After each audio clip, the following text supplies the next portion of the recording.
Hello everyone, my name is Jinal Shah and आज हम standard 10th lesson number 13 statistics question number 3 solve करने वाले हैं। इस क्वेश्चन में हमें दिया क्या है the following distribution shows the daily pocket allowances of a children of a locality.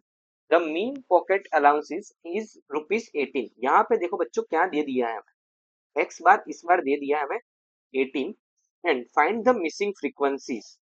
मतलब यहाँ पे ये जो एफ है वो हमें ढूंढने के लिए बोला गया है कि एफ कितना होगा। सबसे पहली बात, मेथड वही है एक्चुअली, करना भी वही है, बस सिर्फ अभी तक हम एक्स बार ढूंढ रहे थे, दो न्यूमेरिकल में हमने क्या ढूंढा, एक्स बार ढूंढा है। अब हमें ढूंढना है यहाँ पे ये जो अननोन है फ्रीक्वेंसी वो हमें ढूंढनी है, वो हमें फाइंड आउट करना है। तो यहाँ पे हमें डेली पॉकेट अलाउंसेस दिया है, तो लिखेंगे डेली पॉकेट अलाउंसेस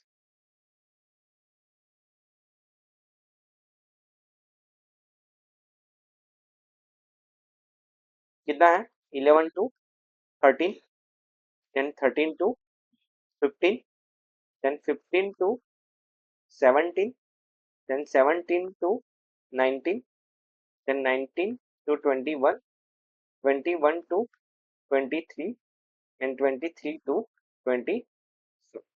इन रुपीस दिया गया होगा ये चीजें। यहाँ पे सी लिखा है, उसकी जगह पे यहाँ पे रुपीस आएगा। यहाँ पे एक और चीज दी गई है, नंबर ऑफ चिल्ड्रन। मतलब क्या बोला गया है यहाँ पे, 11 to 13 रुपीस जो देते हैं पॉकेट अलाउंसेस डेली, वो कितने चिल्ड्रन को देते हैं यहाँ पे, 7। देन 13 to 15 जो रुपीस दे रहे हैं वो 6 बच्चों को दे रहे हैं, 9, ये 13, ये हमें पता नहीं है, एफ लिखेंगे हम यहाँ पे 5 और यहाँ पे 4। यहाँ पे टोटल हमें बोला गया है कितने हैं टोटल। ओके, टोटल भी बोला नहीं गया है, यहाँ पे सिग्मा एफ आई भी हमें पता नहीं है, तो यहाँ पे हम सिग्मा एफ आई करके लिखेंगे पहले तो। सिग्मा एफ आई में क्या करेंगे, 7 + 6 13, 13 + 9 that is equal to 22, 22 + 3 25 + 10 35, 35 + 5 40, 44 plus ये एफ जो बाकी बचा है वो लिख लेंगे यहाँ पे। देन हम ढूंढेंगे यहाँ पे एक्सआई। एक्सआई ढूंढने का तरीका क्या था, एक्सआई ढूंढने का तरीका 11 और 13 के बीच में कौन सा नंबर आता है, सिंपल सी बात है। 12। देखो एच कितना है इसमें, सब में 2 है, तो यहाँ पे 2 ऐड करते जाएंगे तो हमें एक्सआई मिलते जाएगा। 14, देन ये 16, देन ये 18, यानी 20, देन 22 एंड 24। अगर मान लो कि आपको डाउट डाउट लग रहा है तो कोई भी एक बीच का निकालो, यहाँ पे 17 और 19, तो 17 + 19 डिवाइड बाई 2 करके देखो एक बार। 19 + 7 that is equal to 26, 26 + 10 that is equal to 36 divide by 2 करेंगे तो 18 आ जाएगा। ये आ गया आपका 18, तो बराबर जा रहे हैं हम। एक्चुअली 18 आना चाहिए था, वो हमारा आ गया है, तो हम बराबर जा रहे हैं। अब यहाँ पे हम क्या करेंगे, एफ आई इंटू एक्स आई। अगर मान लो डायरेक्ट मेथड करना चाह रहे हैं हम, तो यहाँ पे डायरेक्ट मेथड से भी हो सकता है क्वेश्चन, बाकी अदरवाइज ये स्टेप डेविएशन मेथड से करोगे तो बहुत अच्छा रहेगा आपके लिए। चलो हम डायरेक्ट मेथड से भी करते हैं, नेक्स्ट वीडियो में मैं आपको अज्यूमिंग मेथड से भी बताऊंगा, एंड नेक्स्ट वीडियो में मैं उसको स्टेप डेविएशन मेथड से भी बताऊंगा सॉल्व करके। 12 7 जा दैट इज इक्वल टू 84, 14 6 जा that is equal to also 84, then 16 9 जा 144, 18 इंटू 13।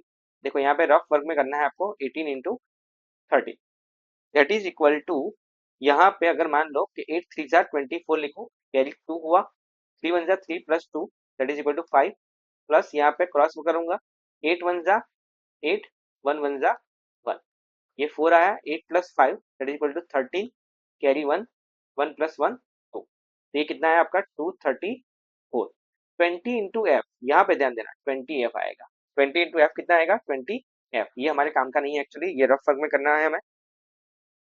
देन 22 5 जा, ये तो पता ही होगा आपको, 110 होता है। 24 4 जा दैट इज इक्वल टू 96। बस हमें यहाँ पे प्लस करना है, सिर्फ 20 जो एफ है उसको अलग करके रख देना है। Sigma F I X I, थोड़ा दूर लिखते हैं हम, sigma F I X I is equal to, यहाँ पे 20 एफ तो आने ही वाला है, वो फिक्स बात है। अब इस सबको प्लस करना है, 4 + 4 8, 8 + 4 12, 12 + 4 16, 16 + 6 that is equal to 22, 2, carry हुआ यहाँ पे 2, कैरी यहाँ पे लिख लेते हैं हम। ठीक है, 2 plus 8 10, 10 plus 8 18, 18 plus 4 22, 22 plus 3 25, 25 plus 1 26, 26 plus 9 that is equal to 35, carry कितना हुआ बी। Then p plus 1 4, 4 plus 2 6, 6 plus 2 8, 8 plus 1 9। एक मिनट, कोई गलती हुई, ओके ये 20 वाला नहीं गिना है हमें। 3 plus 1 4, 4 plus 2 6, 6 plus 1 7, 752 plus 20 f हमारा आंसर आया यहाँ पे। अब सिंपल सी फॉर्मूला लगानी है हमें यहाँ पे, X bar is equal to sigma F I X I upon sigma F I. X bar कितना दिया गया है इस बार हमें 18, sigma F I X I कितना 752 plus 20 f divided by 44 plus f। अब इसको सिंप्लीफाई करना है एक्चुअली, बहुत सारे तरीके एक्चुअली इसको सिंप्लीफाई करने के। सपोज मान लो कि मैं यहाँ पे 18 और ये 44 प्लस जो f दिया गया है वो मैं ऊपर लेके चला जाऊँ यहाँ पे, तो इज इक्वल टू क्या हो जाएगा 752 plus 20 f।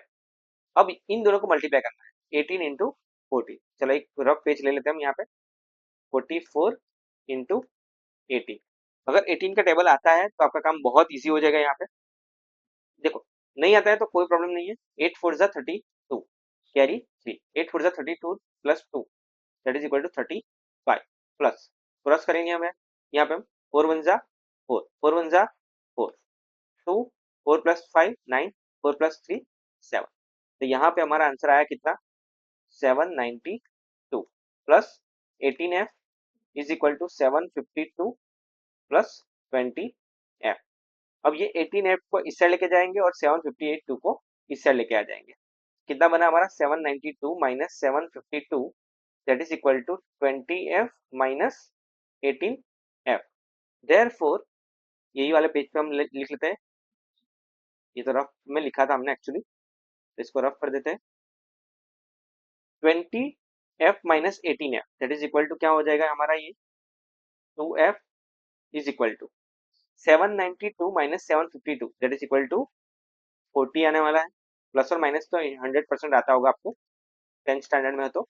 f is equal to 40 divide by 2, therefore f हमारा कितना आ गया यहाँ पे 20। तो ये था आपका एक्सरसाइज क्वेश्चन नंबर 3 का आंसर।